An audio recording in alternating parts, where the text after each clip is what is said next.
이 새벽에 주 앞에 나오신 분들을 진심으로 환영합니다. 찬송가 435장 찬양드리겠습니다. 찬송가 435장입니다.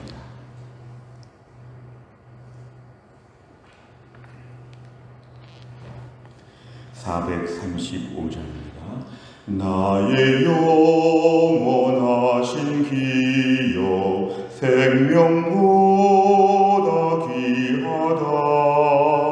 나의 갈 길 다가도록 나와 동행하소서. 주께로 가까이 주께로 나의 갈 길 다가도록 나와 동행하소서. 세상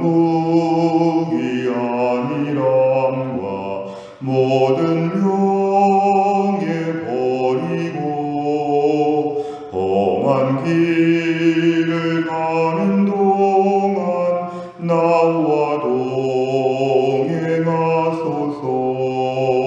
주께로 가까이 주께로 가오니 나의 갈 길 다가도록 나와 동행하소서. 어두운 골짝 지나가며 험한 바다 건너서 천국문에 이르도록 나와 동행하소서. 주께로 가까이 주께로 가오니 나의 갈 길 다가도록 나와 동행하소서.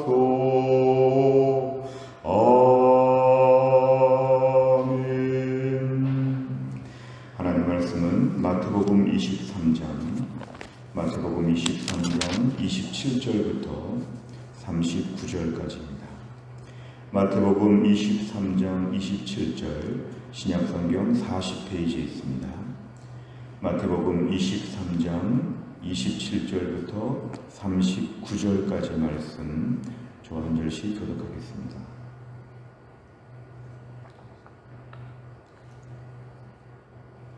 27절 제가 먼저 읽습니다. 화 있을진저 외식하는 서기관들과 바리새인들이여 회칠한 무덤 같으니 겉으로는 아름답게 보이나 그 안에는 죽은 사람의 뼈와 모든 더러운 것이 가득하도다. 이와 같이 너희도 겉으로는 사람에게 옳게 보이되 안으로는 외식과 불법이 가득하도다. 화 있을진저 외식하는 서기관들과 바리새인들이여 너희는 선지자들의 무덤을 만들고 의인들의 비석을 꾸미며 이르되 만일 우리가 조상 때에 있었더라면 우리는 그들이 선지자의 피를 흘리는데 참여하지 아니하였으리라 하니 그러면 너희가 선지자를 죽인 자의 자손임을 스스로 증명함이로다. 너희가 너희 조상의 분량을 채우라. 뱀들아 독사의 새끼들아 너희가 어떻게 지옥의 판결을 피하겠느냐. 그러므로 내가 너희에게 선지자들과 지혜 있는 자들과 서기관들을 보내매 너희가 그 중에서 더러는 죽이거나 십자가에 못 박고 그 중에서 더러는 너희 회당에서 채찍질하고 이 동네에서 저 동네로 따라다니며 박해하리라. 그러므로 의인 아벨의 피로부터 성전과 제단 사이에서 너희가 죽인 바라기아의 아들 사가랴의 피까지 땅 위에서 흘린 의로운 피가 다 너희에게 돌아가리라. 내가 진실로 너희에게 이르노니 이것이 다 이 세대에 돌아가리라. 예루살렘아 예루살렘아 선지자들을 죽이고 내게 파송된 자들을 돌로 치는 자여 암탉이 그 새끼를 날개 아래 모음같이 내가 내 자녀를 모으려 한 일이 몇 번이더냐. 그러나 너희가 원하지 아니하였도다. 보라, 너희 집이 황폐하여 버려진 바 되리라. 같이 읽습니다. 내가 너희에게 이르노니 이제부터 너희는 찬송하리로다. 주의 이름으로 오시는 이여 할 때까지 나를 보지 못하리라 하시니라. 아멘. 오늘 본문의 말씀도 예수님께서 공생의 3년의 마지막 부분 예루살렘을 방문하셔서 예루살렘을 중심으로 지금 사역하시는 장면들이 계속 나오고 있습니다. 어제의 말씀과 다소 유사한 말씀이 오늘 본문에도 등장하는데 27절에 보니까 화 있을 진저, 앞으로 화가 있을 것인데 외식하다, 위선자라고 말씀하시면서 서기관과 바리새인들, 당시의 종교 지도자들을 예수님이 지금 책망하십니다. 주로 예루살렘에 집중적으로 모여 있었던 이 서기관과 바리새인들의 모습을 보면 27절에서는 회칠한 무덤과 같다. 사실 무덤은 흉측하고 어둡고 좀 깜깜한 모습이지만 여기다가 하얗게 칠을 하니까 마치 무덤이 굉장히 아름다운 것처럼, 무덤이 예쁜 것처럼 그렇게 너희가 포장할 수 있다는 것이죠. 속에는 무덤인데 겉으로는 아름답게 꾸몄다. 바리새인들의 모습이 이와 같다는 것입니다. 겉으로는 아름답게 보이나 그 안에, 무덤 안에는 죽은 사람의 뼈와 더러운 것이 가득하다. 그러니까 이 사람들은 굉장히 겉으로 자신들을 꾸몄지만 예수님 말씀에 그 속에 온갖 종이 악한 것이 있다. 28절에 보니까 겉으로는 사람에게 옳게 보이다, 아름답게 보일 수 있으나 그 속에 외식과 불법이 가득하다고 말씀하십니다. 29절에 보니까 이제 선지자들의 무덤을 만들고 의인들의 비석을 꾸몄다. 사실은 선지자들을 핍박하고 의인들을 핍박했는데 또 무덤을 또 이렇게 만들어줍니다. 그러면서 이런 말을 하죠. 30절에 보니까 우리가 우리 조상 때 있었더라면 우리는 그렇게 하지 않았을 것이다. 그러니까 과거에 자신들의 조상들이 선지자들을 핍박하고 막 죽이고 이럴 때에 왜 그랬을까? 나 같으면 그러지 않았다. 사실은 이건 가정법이기 때문에 믿지 못합니다. 그 옛날로 돌아갔으면 똑같이 악을 행하였을 텐데 마치 자기들은 매우 의로운 것처럼 옛날 수십 년, 수백 년 전으로 돌아갔으면 자기는 굉장히 잘했을 텐데 왜 이렇게 선지자들을 죽였을까? 이러면서 뭔가 좀 자신들의 차별성을 보이지만 31절 예수님 말씀은 너희가 바로 그 자손이라는 거죠. 그 자손. 악한 자의 자손이기 때문에 32절 너희 조상의 분량을 채우라. 너희 조상들이 못다 저지른 죄를 더 많이 저질러 보라. 이렇게 주님 말씀하시는 것입니다. 결론적으로 이렇게 악을 행할 수밖에 없는, 지금도 나름대로 굉장히 의롭게 보이고 오히려 옛날의 죄를 부정하지만 옛날에 돌아가면 똑같다. 너희도 너희 조상들과 똑같이 지금 악을 행하고 있는 것이다. 33절 뱀들아 독사의 새끼들아. 매우 과격한 말씀을 하십니다. 예수님은 온유하고 인자와 긍휼이 많으시지만 이 바리새인들을 책망하실 때 뱀들아 독사의 새끼들아 어떻게 지옥의 판결을 피하겠느냐, 역설적으로 지옥의 이야기를 이들에게 하십니다. 34절에 보면 하나님께서 그동안 예수님께서 선지자, 지혜 있는 자, 서기관들 다 보냈는데 너희가 죽이고 십자가에 못 박고 채찍질하고 늘 핍박했다. 너희가 그렇게 해왔다는 것이죠. 35절 이 모든 피가 다 너희에게 돌아갈 것이다. 36절 나 이 세대에 돌아가리라. 궁극적인 심판을 의미하는 것일 수도 있고 또한 당시에 이제 이스라엘이 완전히 초토화되는, 로마로부터 초토화되고 멸망되는 그런 것을 이중적으로 지금 말씀하십니다. 하나님이 다 갚으신다는 것입니다. 37절 그렇게 나름대로 선민의식에 사로잡혔던 예루살렘, 이스라엘 믿음의 본산지라고 할 수 있는 그 아름다운 예루살렘이 결국은 가장 악한 도시가 되었다. 선지자를 죽인다. 하나님 말씀 듣기 싫다는 것이죠. 선지자를 죽이고 온갖 종의 악을 행했다. 그러니까 하나님께서 여기에 대해서 책망하실 것이다. 38절, 39절에 예수님이 앞으로 반드시 심판하신다고 그렇게 말씀하십니다. 내용 관찰해 보시면 첫째, 예수님께서 서기관과 바리새인들을 무엇에 비유하십니까? 27절에 보니까 회칠한 무덤이라고 이렇게 얘기합니다. 그 무섭고 그 지저분해 보이고 어두운 그 무덤을 하얗게 예쁘게 꾸며가지고 마치 무덤이 아닌 것처럼 장식했던 그 당시의 문화의 모습을 예로 들고 있습니다. 속은 무덤인데 겉은 아름다운 장식물로 뒤덮여 있는 무덤을 얘기합니다.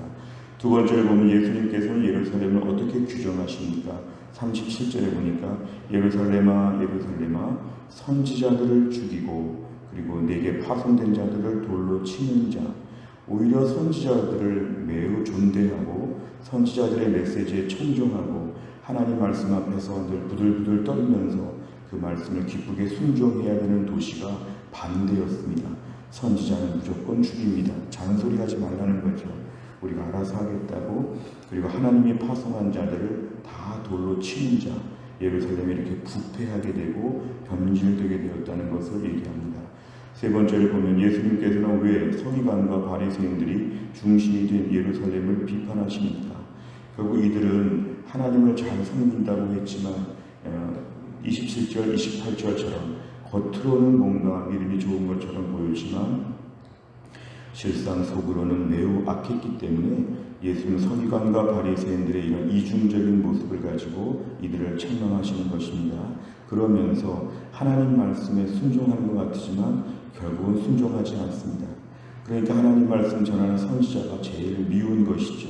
하나님 말씀 결국은 듣지 않는 것입니다. 결국은 자기 마음대로 하는 것이죠. 하나님 말씀을 듣겠다고, 하나님 말씀 외우고 다닌다고, 하나님 말씀 사랑한다고 아무리 말해도 거짓말입니다. 왜냐하면 하나님 말씀 전하는 선지자 핍박하고 하나님 말씀이 아니라 자기 생각대로 살면서 겉으로는 철저하게 믿음 좋은 사람처럼 드라마의 배우처럼 연기하고 있는 것이죠. 하나님 말씀은 겉모습만 보시지 않고 속을 보시는데 예루살렘은 거기에 대해서 매우 부족했다는 것입니다. 결국은 예루살렘이 오늘 하나님 말씀을 겉으로는 철저히 순종하는 것처럼 보였지만 내면은 하나님이 아니라 자기가 하나님처럼 살았다는 것. 예수님 당시의 종교 지도자들이 얼마나 부패한지를 우리에게 보여주고 있습니다. 그리고 어제 오늘 말씀을 연이어서 계속 묵상을 해보면 하나님께서는 우리들에게 요구하시는 것은 우리의 심령이 하나님 앞에서 어떠한가 그것입니다. 우리 마음을 무엇으로 채우고 있는가 그것입니다. 신앙생활 수십 년 하면 기계적으로 몸이 움직일 수 있습니다. 일정한 시간 되면 몸이 일어나고 일정한 시간에 발걸음이 움직여서 기계적으로 형식적으로 신앙생활을 할 수 있습니다. 신앙생활 처음엔 안 그랬죠.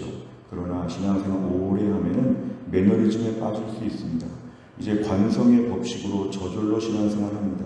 그러나 그러다 보면 마음이 없는 겉모습만 중심이 될 수 있습니다. 모태신앙으로 성장한 분들, 교회 몇십 년 나오신 분들 조심해야 됩니다.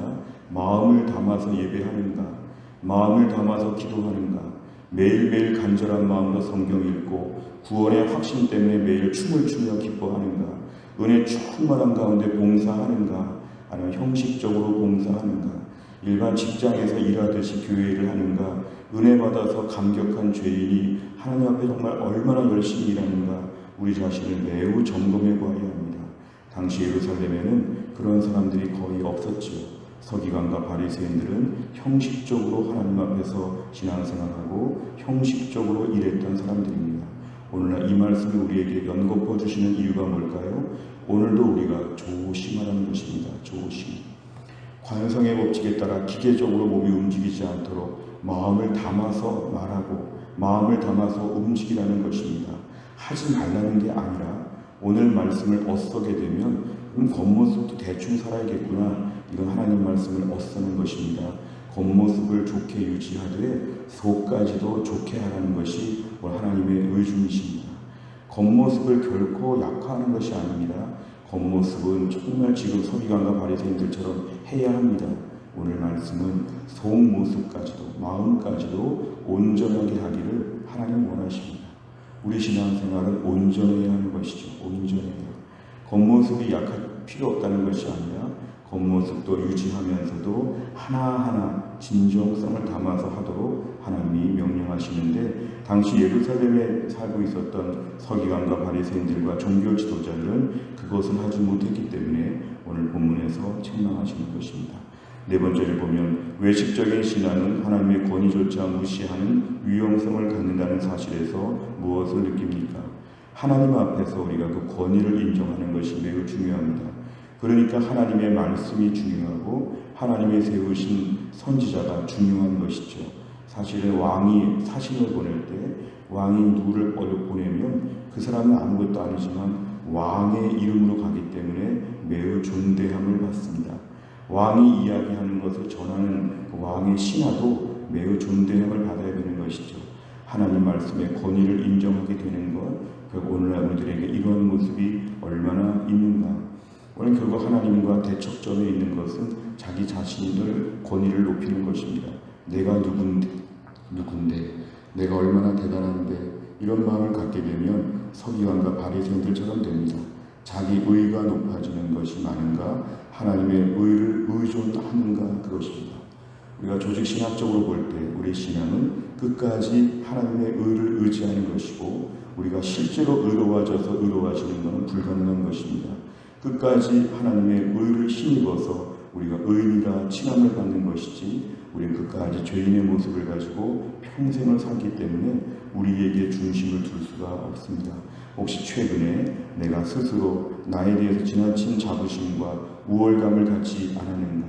하나님 말씀 앞에서 철저하게 복종하는가? 하나님 말씀에 대해서 내가 평가하는가? 나 자신을 돌아보라고 하는 오늘 문제입니다. 마지막 5번째, 겉으로는 믿음이 좋아 보였지만 속은 악취가 날 정도로 형식적인 신앙생활을 한 적은 언제입니까? 외식적인 태도를 버리고 오직 성령 충만하기 위해서 무엇을 결단하겠습니까? 오늘도 우리 신앙생활에 하나하나 의미를 담으라는 것입니다. 우리가 누가 대화할 때 형식적으로 진정성 없는 말을 할 때 세상에서 영혼 없는 대화라고 합니다. 그냥 영혼 없는 대화처럼 그냥 부지런히 말하는 거 하지 말라는 그런 뜻이죠. 우리가 오늘 신앙생활하면서 하나하나의 묵직한 진정성을 담아서 하라는 것입니다.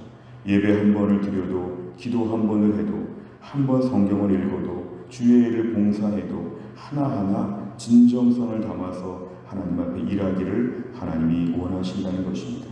사실 당시 서기관과 바리새인들은 나름대로 믿음으로 살아보려고 출발했던 좋은 취지에서 생긴 그런 자리였습니다만 일이 변질된 것입니다. 오늘 저희도 변질되기 쉽습니다. 하루 만에 변질되기 쉬운 음식처럼 우리는 매일매일 신선도를 유지해야 됩니다. 오늘도 주님 변질되지 않도록 영적 신선도를 유지하는 하나님 나라의 믿음의 사람 될 수 있기를 주의 이름으로 축원합니다. 기도하겠습니다. 하나님 아버지 감사합니다. 오늘도 이 새벽에 하나님이 저희를 깨우시고 주 앞에 나와 말씀 붙잡고 기도하고 찬양하며 또 한 날을 시작하게 하여 주심을 감사합니다. 오늘도 우리에게 주신 말씀, 회칠한 무덤 같은 신앙생활 할 수 있다고 오늘 주님이 경고하실 때에 이 경고의 말씀을 나의 말씀으로 받게 하여 주옵소서. 어릴 때부터 신앙생활했습니다. 수십 년 교회를 섬겼습니다. 처음에는 그러지 않았는데 어느새 나도 모르게 매너리즘에 빠져서 몸이 저절로 움직이고 기계적으로 신앙생활하면서 할 거는 다 하지만 내면에 기쁨도 없고 은혜도 없고 철저한 순종도 하지 못하고 겉으로 보이는 모습들만 잘 보이는 것처럼 우리가 하나님 아버지 위선적인 신앙생활을 할까 두렵습니다.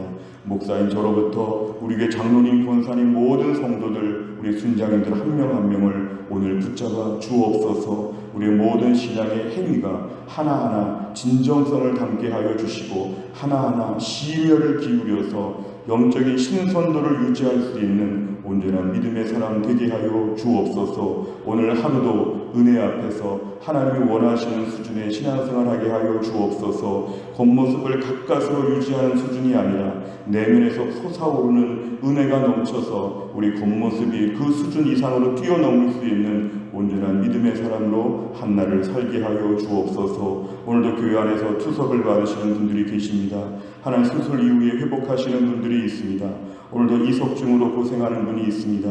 사랑하는 자녀, 사랑하는 부모, 사랑하는 배우자를 위해서 안타깝게 기도하는 주의 백성들이 있습니다. 오늘도 우리의 삶의 직장과 우리 모든 기도 제목을 가지고 무겁게 기도하는 주의 백성들이 있사오니 오늘도 하나님이 불쌍히 여겨 주시어서 이 자리에 나와 부르짖는 모든 기도 제목들마다, 지금 이 시간에 부르짖는 모든 기도 제목들마다 하나님의 풍성한 응답을 받을 수 있도록 하나님이 함께하여 주옵소서. 한날의 일정을 주님께 의지하오며 예수님의 이름으로 기도하옵나이다. 아멘. 매주 화요일마다 우리가 기도하는 택배 기도 제목은 교회 지도자들을 위해 기도합니다. 담임 목사와 우리 교육자님들, 우리 장로님들, 순장님들, 중직자들을 위해서 오늘은 특별히 기도합니다. 29번부터 42번까지 오늘 꼭 기도해 주시기를 바랍니다. 주기도문 하겠습니다. 하늘에 계신 우리 아버지여, 이름이 거룩히 여김을 받으시오며 나라에 임하옵시며 뜻이 하늘에서 이룬 것 같이 땅에서도 이루어지이다. 오늘날 우리에게 일용할 양식을 주옵시고 우리가 우리에게 죄 지은 자를 사하여 준 것 같이 우리 죄를 사하여 주옵시고 우리를 시험에 들게 하지 마옵시고 다만 악에서 구하옵소서. 대개 나라와 권세와 영광이 아버지께 영원히 있사옵나이다. 아멘.